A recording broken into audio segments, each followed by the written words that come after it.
الحمد لله نحمده ونستعينه ونستغفره ونؤمن به ونتوكل عليه ونعوذ بالله من شرور أنفسنا ومن سيئات أعمالنا من يهده الله فلا مضل له ومن يضلله فلا هادي له ونشهد أن لا إله إلا الله وحده لا شريك له ونشهد أن سيدنا وسندنا وحبيبنا ومولانا محمدا عبده ورسوله أرسله بالحق بشيرا ونذيرا وداعيا إلى الله بإذنه وسراجا منيرا صلى الله تعالى عليه وعلى آله وأصحابه أجمعين أما بعد بسم الله الرحمن الرحيم قال رسول الله صلى الله عليه وسلم اتق المحارم تكن أعبد الناس أو كما قال النبي صلى الله عليه وسلم اللهم صل على سيدنا ومولانا محمد وبارك وسلم تسليما كثيرا كثيرا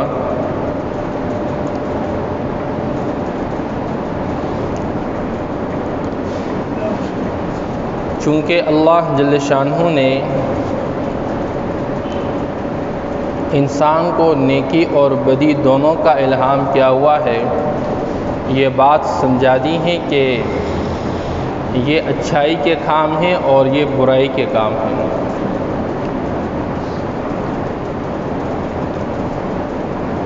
آج کی بات، بندہ اگر برائی کا ارتکاب کرے اس کا کیا اثر ہوگا، اگر برائی سے اپنے آپ کو بچا کے رکھے اس کا کیا صلہ ملے گا۔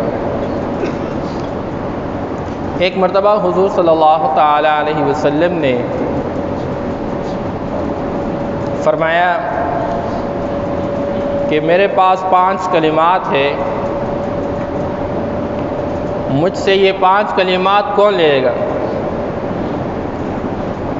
جو اس پر عمل کر لے، او يعلم من يعمل بهن، یا مجھ سے سیکھ کر آگے اس بندے کو سکھائے جو ان 5 کلمات پر عمل کر لے۔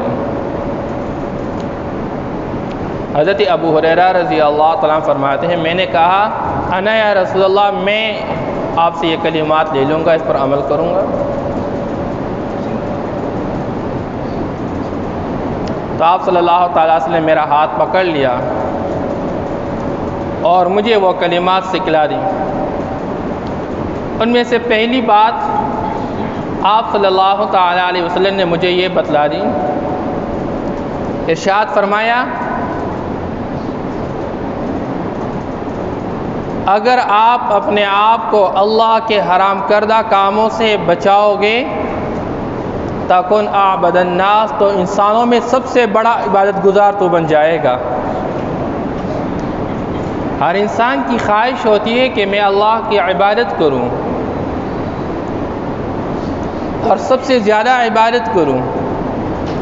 کیونکہ خالق کائنات نے اس انسان کو اپنی عبادت ہی کے لیے پیدا فرمایا ہے۔ تو مسلمان کے اندر جذبہ اطاعت ہوا کرتا ہے، جذبہ عبادت ہوا کرتا ہے۔ تو آپ صلی اللہ تعالیٰ علیہ وسلم نے مختصر جامع کلمات کے اندر ارشاد فرمایا اتق المحارم، اپنے آپ کو بچا کے رکھو محارم سے۔ تو آپ صلی اللہ تعالیٰ علیہ وسلم نے فرمایا آپ محارم سے، محارم کس چیز کا نام ہے کہ بندہ اللہ کی طرف سے بندے کو جو احکام دیے گئے ہیں، جو اوامر ہیں اس کو بجا لائیں، اور جو مناہی ہیں، جن کو اللہ جل شان نے منع قرار دیا ہے، جن اقوال افعال اعمال کو بندہ اس سے اپنے آپ کو بچا کے رکھے۔ اس علماء فرماتے ہیں کہ فعل المامور اور ایسے ہی امر کو بجا لانا اور اپنے آپ کو ترک المحظور، جس چیز سے اللہ نے منع کیا اسے چھوڑ لینا، یہ ہے محارم۔ چونکہ انسان اللہ جل شانہ نے جو بنایا ہے، انسان کے بدن کے اندر جو سب سے قیمتی جزء ہے وہ انسان کا دل ہے۔ آپ صلی اللہ تعالیٰ علیہ وسلم فرماتے ہیں کہ انسان کے بدن کے اندر ایک گوشت کا ٹکڑا ہے،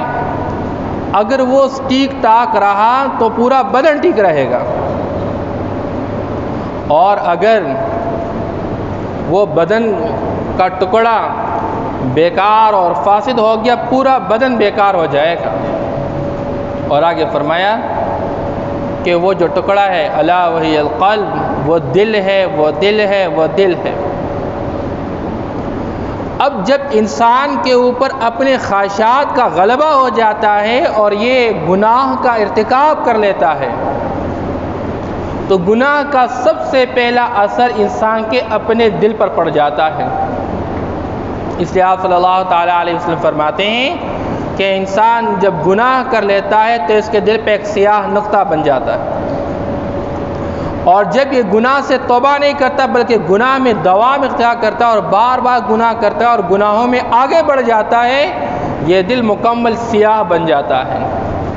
اس لیے قرآن نے فرمایا کلا بل ران علی قلوبہم ما کانوا یکسبون، انسان کے کیے گئے جو اعمال ہیں، ان اعمال کے جو زنگ ہوا کرتا ہے وہ انسانوں کے دلوں پہ چڑھ جاتا ہے۔ تو اللہ فرماتے ہیں ان لوگوں کے بارے میں جو ہمیشہ کے لیے کفر پہ رہے، اللہ فرماتے ہیں ان کے کفر کی وجہ سے ان کے دلوں پہ زنگ چڑھ چکا ہے۔ حقیقت یہ ہے اصل میں۔ پھر اس انسان کے دل سے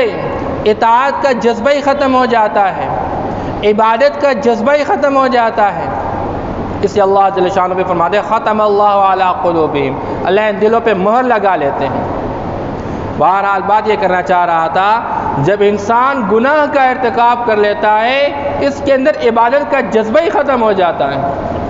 نماز میں دل نہیں لگتا، تلاوت میں دل نہیں لگتا، ذکر میں دل نہیں لگتا۔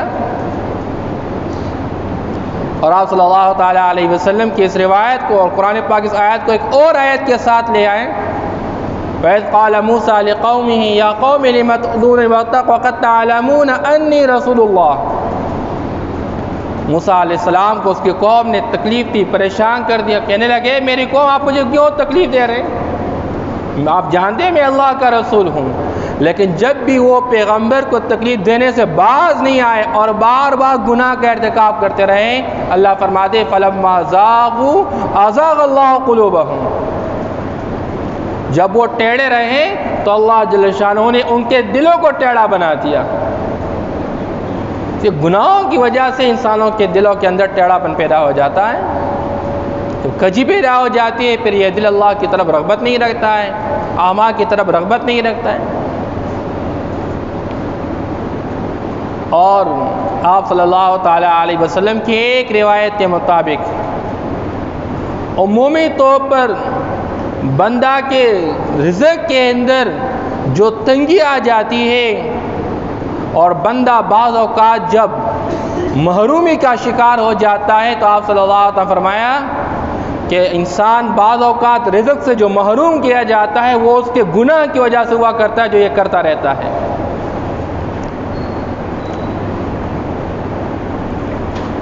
عام طور پر انسان کے حالات کے اندر جو تنگی آتی ہے وہ انسان کے گناہوں کی وجہ سے آتی ہے۔ اس لیے قرآن نے بھی مختصر ارشاد فرما کے سمجھایا وَمَنْ أَعْرَضَ عَنْ ذِكْرِي فَإِنَّ لَهُ مَعِيشَةً ضَنكًا وَنَحْشُرُهُ يَوْمَ الْقِيَامَةِ أَعْمَى۔ دنیا کے اندر جب بندہ اللہ کے بھیجے گئے نصیحت نامے سے منہ موڑ لیتا ہے اور یہ من چاہے زندگی میں آ جاتا ہے، جو جی میں آیا وہ کیا، آنکھوں نے جہاں دیکھنا چاہا دیکھا، کانوں نے جو سننا چاہا سنا، زبان نے جو بولنا چاہا بولا، اپنی چاہت کے مطابق، اور اللہ جل شانہ کے بھیجے گئے قرآن سے منہ موڑ لیا تو اللہ جل شانہ فرماتے ہیں فَإِنَّ لَهُ مَعِيشَةً ضَنْكًا، اللہ سب سے پہلے دنیا کے اندر اس بندے کا جینا تنگ بنا لیتے ہیں،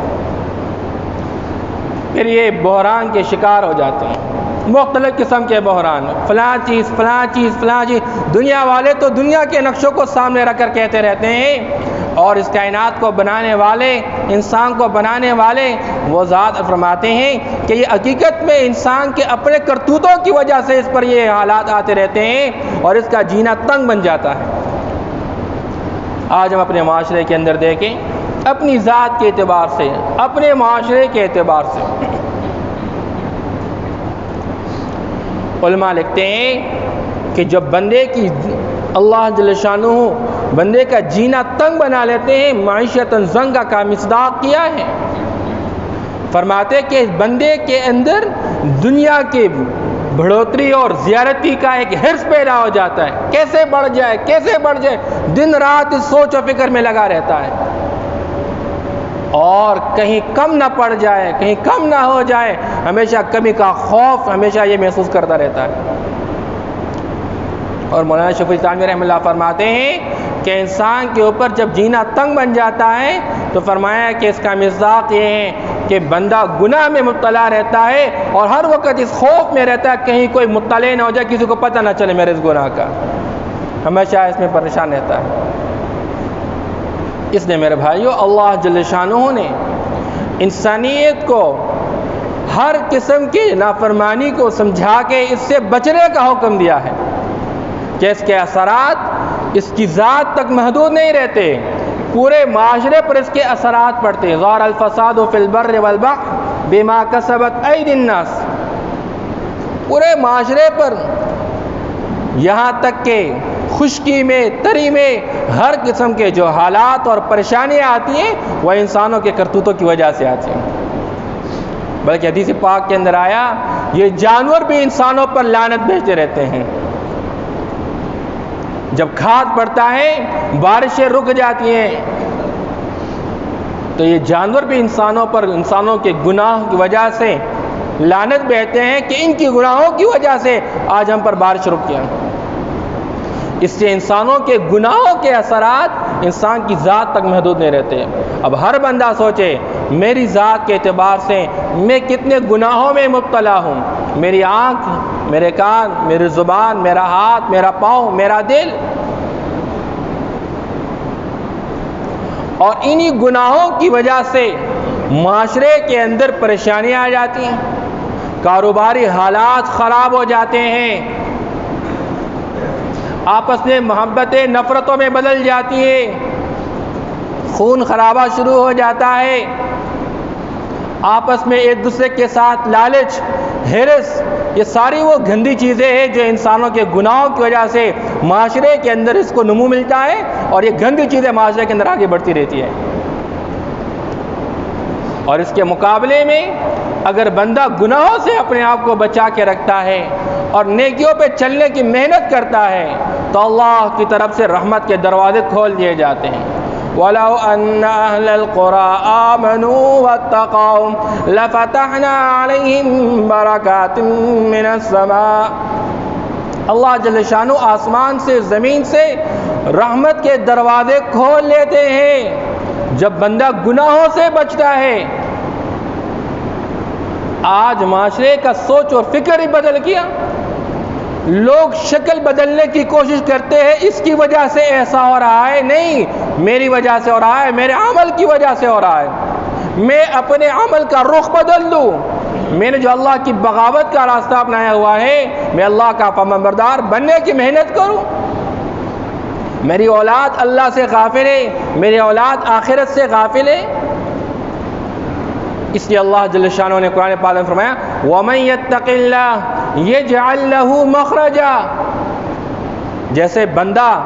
کسی تنگ گلی میں بند پڑ جاتا ہے اور نکلنے کا راستہ نہیں ملتا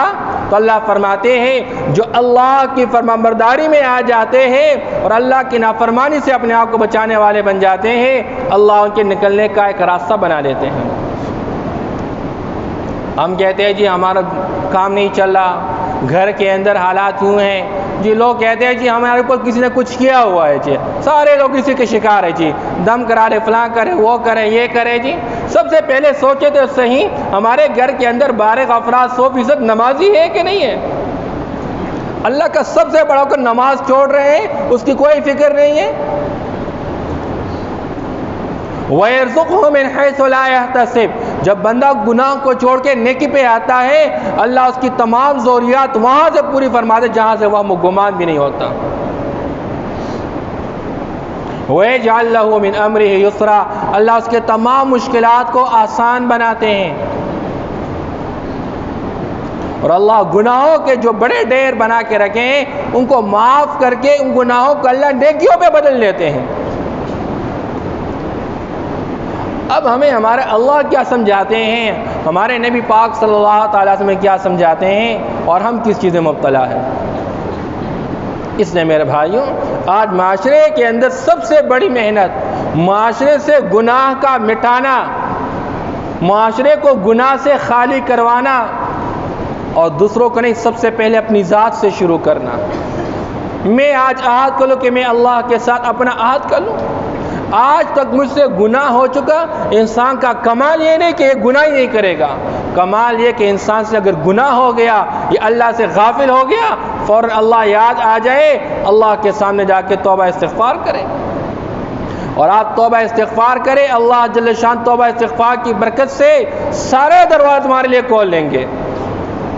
فَقُلْتُ اسْتَغْفِرُوا رَبَّكُمْ إِنَّهُ كَانَ غَفَّارًا